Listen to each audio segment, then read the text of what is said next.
শিক্ষা মন্ত্রণালয় চালানোর জন্য এই রকম রেসপন্স করে না, গন্ডারের মতো 7 দিন পরে হাইসে ওঠে, এটা হবে না। অস্তিত্বের মর্মমূলে আঘাত হেনেছে ছাত্রলীগ, প্রস্তুত অবিলম্বে ইন্টারনেট রেস্টোর করেন এবং এইসব ধাপ্পাবাজি বন্ধ করেন। কোটার নিষ্পত্তি কোথায়? যে আন্দোলন হচ্ছে বা যেটি ধারাবাহিক কর্মসূচি আমরা দেখছি, সেটি কি এখন আর কোটার মধ্যে সীমাবদ্ধ আছে কিনা? আপনার কি মনে হয় কয়েকদিনের ধারাবাহিক ঘটনা? কোটার নিষ্পত্তি আমি মনে করি অ্যাফিলিয়েট ডিভিশনের যে রায়টা, প্রধান বিচারপতির চিন্তিত মতামত, এটার প্রতি কেউই অবজ্ঞা করবে না। আমার মনে হয় সবাই মোটামুটি এই জিনিসটাকে গ্রহণ করা উচিত। আমার শুধু ওই জায়গাটাতে যে বিচার বিভাগের আচরণটা শুরুতে কেমন জানি মনে হচ্ছে এটা ঔপনিবেশিক আমলের বিচার বিভাগের আমল। আমি শুধু এই জায়গায় প্রধান বিচারপতির, আমাদের বিচারপতিদের বুদ্ধি, প্রজ্ঞা, সমস্ত কিছু আভিজাত্য, আমি কোনো কিছুকেই কোয়েশ্চেন বলছে না, আন্ডারমাইন করছে না, কিন্তু তারা ছাত্রদের আন্দোলনের গতি প্রকৃতিকে আন্ডারমাইন করেছে। এটা না হলে অনেক প্রাণ সেভ হয়ে যেত, অনেক কিছু সেভ হয়ে যেত। এটা আমার কোয়েশ্চেনটা এই জায়গায়। আপনি আরেকটা জিনিস দেখবেন যে এই কয়দিনে যে কথাটা হয়েছে, নিরাপদ সড়ক চাই আন্দোলনে যারা মার খেয়েছিল আমার এই সরকারি ছাত্র সংগঠনের হাতে, এরাই কিন্তু আজকে বিশ্ববিদ্যালয়ের নেতৃত্বে। আপনাকে একটা সুন্দর শব্দ শোনাই, নার্সিস্টিক ডিসঅর্ডার। নার্সিস্টিক ডিসঅর্ডার, একটা ছেলেকে তার মা প্রায় প্রতিদিনই বকে। একদিন বকার পরে বলে যে তুই আমার ছেলে না। সেটা হঠাৎ করে গর্জন করে উঠে বলে, হ্যাঁ হ্যাঁ মা, আমি তোমার ছেলে না, আমি তোমার ছেলে না, যাও, কথা বলবা না। It's called narcissistic disorder. একটা ছেলেকে বাবা শাসন করতে গিয়ে বল তুই খুব খারাপ ছেলে, ছেলে গর্জন করে বলে উঠছে, হ্যাঁ আমি খারাপ ছেলে। মানে শিক্ষার্থীদের রাজাকার স্লোগান কি সেরকম? এর অর্থটা হচ্ছে শিক্ষার্থীরা যেটা বলছে যে তুমি কে আমি কে, রাজাকার রাজাকার, কে বলেছে কে বলেছে, সরকার সরকার, কে বলেছে কে বলেছে, স্বৈরাচার স্বৈরাচার। আমার ভাই তো 90-এর আন্দোলন সময় ছোট না, স্লোগান কিন্তু প্রতি মুহূর্তে চেঞ্জ হয়। এবং স্লোগানটা আপনি দেখবেন প্রথমটা রাজাকার, কে বলেছে সরকার, এরপরের স্লোগানটার সাথে আসছে কে বলেছে স্বৈরাচার। দেখুন আপনি, আমি ওই দিন রাত্রে সারা রাতি আমি মোটামুটি টিভি দেখা ছাড়া আর কোনো কাজ ছিল না আমার। তো আমি আপনার বলছি যে আমার কাছে নিজের কাছেও খুব লাগছে, কি বলে, খটকা লাগছে যে স্লোগানটা কি হচ্ছে। তো পরের দিন আমি একজন সাইকোলজিস্টের সাথে আলাপ করলাম, উনি বলেন যে ইটস কল্ড নার্সিস্টিক ডিসঅর্ডার। তো এইটার জন্য যে পরের দিন ছাত্রলীগকে বলতে হবে, উবায়দুল কাদের আমাদেরও সিনিয়র পুরখাওয়া রাজনীতিবিদ, তিনি কিভাবে বললেন যে ছাত্রলীগ এদেরকে মোকাবেলার জন্য যথেষ্ট, এইটার আগে বলছেন। আর এই ঘটনা ঘটার পরে, এই স্লোগানের পরে বলছেন অস্তিত্বের মর্মমূলে আঘাত হেনেছে ছাত্রলীগ, প্রস্তুত। কি নেতা, ঠিক না? ছাত্রলীগ প্রস্তুত। তো ছাত্রলীগের দায়িত্ব কি হয় দাঁড়ায়? ছাত্রলীগের দায়িত্ব হয় যে ওদের উপর ঝাঁপিয়ে পড়া। এইটার জন্য আমি মনে করি প্রধানমন্ত্রী, তিনি এখনো যদি মনে করেন যে শপথের মধ্যে আছেন সকলের প্রধানমন্ত্রী, সব বাচ্চাদের গার্জিয়ান তিনি, তাহলে ওবায়দুল কাদেরকে তিনি প্রথমে প্রশ্নের মুখোমুখি করবেন, কার অর্ডারে তুমি বলেছো যে ছাত্রলীগ প্রস্তুত? এইরকম একটা শিক্ষামন্ত্রী, বাচ্চা শিক্ষামন্ত্রী, এই যে এইরকম দুধের শিশু শিক্ষামন্ত্রী, ইরেসপন্সিভ, রেসপন্স করে না, এই জিনিসটাকে এই ক্যাবিনেট থেকে নামাইয়া অন্য কোনো লেস ইম্পর্ট্যান্ট জায়গায় রেখে দেন। তার বাবা বীর মুক্তিযোদ্ধা, আমি তার সম্মানের জন্য তাকে রাখতে বলি, কিন্তু শিক্ষা মন্ত্রণালয় চালানোর জন্য এই রকম রেসপন্স করে না, গন্ডারের মতো 7 দিন পরে হাইসে ওঠে, এটা হবে না। আইনমন্ত্রী উস্কে দিয়েছেন 12 তারিখ, আপনি মনে করে দেখেন 12 তারিখ শুক্রবার উনি বলেছেন যে শিক্ষার্থীরা ছাত্রদের আন্দোলনের শিক্ষার্থীদের কাছে মধ্যে স্বাধীনতা বিরোধী প্রেতাত্মা ভর করেছে। এইগুলি হচ্ছে উস্কানি দেওয়া হচ্ছে। তো এই জন্য আমি আপনি বলি, আজকে প্রধানমন্ত্রী বলেছেন যে বীর মুক্তিযোদ্ধাদের সম্মান করতে হবে। আপনি একটা বই আছে আমাদের বাংলার আছে আবুল কাশেম ফজলুল হক স্যারের বিখ্যাত বই, এত এডিশন আর হয়নি, 17-18 এডিশন আছে। বইটির নাম হচ্ছে মুক্তি সংগ্রাম। 18ই মার্চ যারা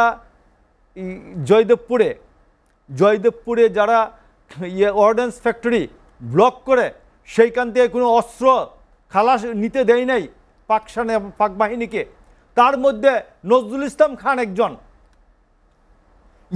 এই যে আমাদের মুজাম্মেল আকুমা মুজাম্মেলও কিন্তু বীর মুক্তিযোদ্ধা। এই 18 তারিখের যে ইয়ার মধ্যে প্রতিরোধী একজন কিন্তু, আমি আপনাকে বলছি। তো আপনি দেখবেন এই মুক্তি সংগ্রামে পুরোটাই কাহিনীটা পুরোটা আছে এই নজরুল ইসলাম খান, আকুমা মুজাম্মেল এরা। তো নজরুল ইসলাম খান তার বউ তার স্ত্রী মৃত্যুসজ্জায় লাইফ সাপোর্টে আছে, তাকে ধরে নিয়ে এই লাইফ সাপোর্টে, স্ত্রী লাইফ সাপোর্টে যার যে 50-52 বছরের সঙ্গী, তাকে সেই মহিলাকে রেখে উনি গিয়া কুঠাবিরোধী আন্দোলন ষড়যন্ত্র করছে। আমাকে বিশ্বাস করতে হবে নজরুল ইসলাম খানকে রিমান্ডে আনা হয়েছে। আপনি আমার ভাই বাংলা ব্লকেট শুনে নাই, অবরোধ শুনেছেন 1984 আগে কোনোদিন? অবরোধ শুরু করেছে স্কপ, শ্রমিক কর্মচারী ঐক্য পরিষদ স্কপ শুরু করেছিল। সেই স্কপে প্রথম যিনি রাইফেলের গুলি খেয়েছিলেন, এই বিডিআরের রাইফেলের গুলি, শাহজাহান সিরাজ ওই জায়গায় জাসাস ছাত্রলীগে মারা গিয়েছেন, আর রিজভী আহমেদ ওই জায়গায় গুলিবিদ্ধ হয়ে তারপর অলৌকিকভাবে বেঁচে গিয়েছিলেন একজন মৃত্যুঞ্জয়ী ছাত্রনেতা রিজভী আহমেদ। তাকে ধরে নিয়ে রিমান্ডে আনা হয়েছে রিজভী আহমেদকে। আজকে বেশ কয়েকজনকে গ্রেফতার করা হয়েছে। এটা করছেন কেন? আগুন, আমি বলছি আগুন আর ছড়াবেন না। আপনি দেখুন আবু সাঈদের যে দৃশ্য, এই দৃশ্য সারা পৃথিবীতে শুধু ফিলিস্তিনে দেখা গিয়েছে, আর পৃথিবীর কোথাও এই কাহিনী দেখা যায় নাই। বুক পেতে দাঁড়িয়েছে নিরস্ত্র হাতে, নিরস্ত্রভাবে, এবং পুলিশ গুলি করেছে। আমার বাংলাদেশের পুলিশ গুলি করেছে। এটা কল্পনা করা যায় যে আবু সাঈদ, রংপুরের ছেলে আবু সাঈদ। আমি এই জন্য বলবো যে আগুন আর বাড়তে দিবেন না, এবং এই যে 3জন শিক্ষামন্ত্রী, আইনমন্ত্রী এবং ওবায়দুল কাদের, 3জনকে চেক করে মাননীয় প্রধানমন্ত্রী এই শিক্ষার্থীদের ডেকে বসবেন, ছাত্রলীগকে আরেক পাশে বসাবেন, বসিয়ে বলবেন যে সবাই ভাই ভাই, শিক্ষাঙ্গনে এগিয়ে যাবে, ছাত্রদের ঐক্যবদ্ধ ছাত্ররা এগিয়ে যাবে স্বাধীনতার মন্ত্রে, উন্নয়নের মন্ত্রে। তাহলে এই আগুন থামবে, আর নইলে এই আগুন আরো বাড়বে। যে নৃশংসতা বা যে তাণ্ডব, এর বা শেষ কোথায়, বা এটি আমাদেরকে জাতি হিসেবে আসলে কি পরিচিত করছে? আমার মনে হয় যে সমস্যার সমাধান হলে তো এগুলো সমাধান হয়ে যায়। 90-এর পরে কি শান্ত হয় নাই? 90-এর ডাক্তার মিলন হত্যা, এটা একটি নির্ধারিত বিষয়। আমি জনাব হেলালুজ্জামান আপনাকে বলবো যে এইসব নির্ধারিত বিষয়গুলোকে, মীমাংসিত বিষয়গুলিকে টেনে বিতর্কের মধ্যে এনে লাভ নাই। অন্য চলমান বিতর্কগুলি ক্ষতিগ্রস্ত হবে। আমি আপনাকে বলি যে 3টা মুক্তিযোদ্ধাদের 3টা ফিগার আছে। একটা হচ্ছে 70,000 সেক্টর থেকে পাওয়া, আর একটা হচ্ছে 19শে জানুয়ারি 2023 আমাদের মুক্তিযোদ্ধা মন্ত্রী বলেছেন 1,87,000, আর এখন তারা 2,18,000-কে ভাতা দেন, 15,000। আমি আপনাকে বলি যে এইগুলোর মধ্যে একটা ছোট্ট অভিজ্ঞতা আছে, নেওয়া যেতে পারে। সেটা হচ্ছে ইকুইটি অ্যান্ড ইনক্লুশন। এটা কমিশন রেগুলার থাকতে পারে, এটা সময় সময়ই পরিবর্তন করতে পারে একটা। আরেকটা হচ্ছে আজকের যুগে ইন্টারনেট, এটা মৌলিক চাহিদা, এইটা কোনো বিলাসিতা না। আপনি সমস্ত কিছুকে ইন্টারনেট নির্ভর করেছেন, ব্যাংক ইন্টারনেট নির্ভর করেছেন, বিদ্যুৎ ইন্টারনেট নির্ভর করেছেন, আপনি গ্যাস ইন্টারনেট নির্ভর করেছেন, সমস্ত কিছুকে ইন্টারনেট নির্ভর করার পরে আজকে আপনি কোথায় কোথায় ইন্টারনেট বন্ধ করে দেন। আপনি আজকে দেখবেন যে আপনি যদি আজকে গুলশানের দিকে যেতেন তাহলে দেখতেন হাজার হাজার মানুষ, 5 থেকে 10,000 মানুষ এই বাটারা থানার পাশে আজকে এই বিদ্যুৎ অফিসের সামনে 5 থেকে 10,000 মানুষের লাইন। আমি চিন্তা করছিলাম এখানে কোনো দুর্ঘটনা ঘটে কিনা, যে মানুষের প্রিপেড মিটারে বিদ্যুৎ বন্ধ করে দেওয়া হয়েছে এবং প্রিপেড মিটারে সেইখানে তাকে কার্ড চার্জ করার জন্য তাদের এখানে আসতে হচ্ছে, কারণ ইন্টারনেট কাজ করছে না, ইন্টারনেটে কেউ বিল পেমেন্ট করতে পারতেছে না। তো এইখানে আমি আপনাকে বলি যে ওই জায়গার যে অফিসার কর্মচারী কর্মকর্তারা অপূর্বভাবে যে কিভাবে রাত্রে 8টা-9টা পর্যন্ত কাজ করছে, কাজ করে সামাল দিচ্ছে, কারণ ওইখানে যে কোনো সময় একটা গণবিস্ফোরণ হয়ে যেতে পারতো। আমার ধারণা ছিল যে বিদ্যুৎ অফিসে হঠাৎ করে যদি কেউ বলে শালাদের ঢিল মার, শুধু ঢিল মারলেই তো এই বিদ্যুৎ অফিস থাকবে না, মানে 10,000 লোক ওই জায়গায় জড়ো। এবং ওইখানকার কি জানি অফিসারটার নাম অ্যাক্সিয়ান শফিকুল ইসলাম, ফোরম্যান কি বলে কি বিশ্বাস একটা লোক, আব্দুল আলিম বিশ্বাস, এরা লোকজনকে একটু পরে পরে এসে বলতেছে ভাই আমরা রাত্রে 1টা বাজুক 2টা বাজুক আমরা সবাইকে আমরা এটা দিয়ে যাব, শুধু আপনারা আমাকে হেল্প করেন। এর মধ্যে আবার 1 ঘন্টা 2 ঘন্টা করে সার্ভার ডাউন, সার্ভার থাকছে না, মানে বিল নিতে পারছে না।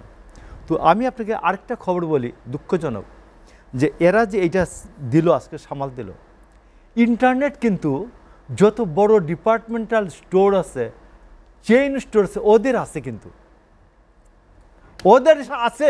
আপনি সমস্ত চেইন স্টোরে বড় বড় ডিপার্টমেন্টাল স্টোরগুলিতে ইন্টারনেট আছে।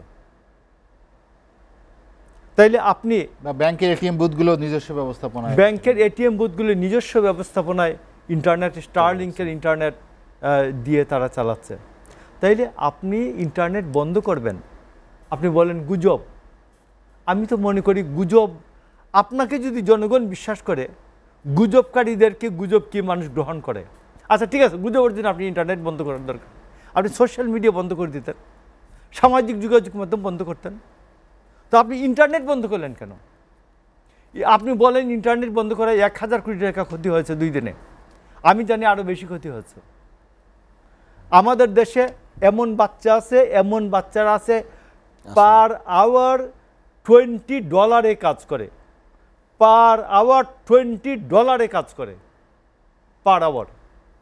তো আজকে এই ক্ষতিটা দিবে কি? শেষ করতে চাই আমি বলছি অবিলম্বে এইসব ধাপ্পাবাজি বন্ধ করেন। যে বলেন যে কয়দিন পরে ডাটা সেন্টার পড়ে গেছে, মহাখালী ডাটা, 1 সেকেন্ডে আমি শেষ করে দিই, মহাখালী ডাটা সেন্টার পড়ে গেছে, মহাখালী ডাটা সেন্টারকে আপনি কেপিআই ভুক্ত করেন না কেন? কয়দিন পরেই বলেন কে মহাখালী ডাটা সেন্টার পড়ে গেছে, অবিলম্বে ইন্টারনেট রেস্টোর করেন এবং এইসব ধাপ্পাবাজি বন্ধ করেন।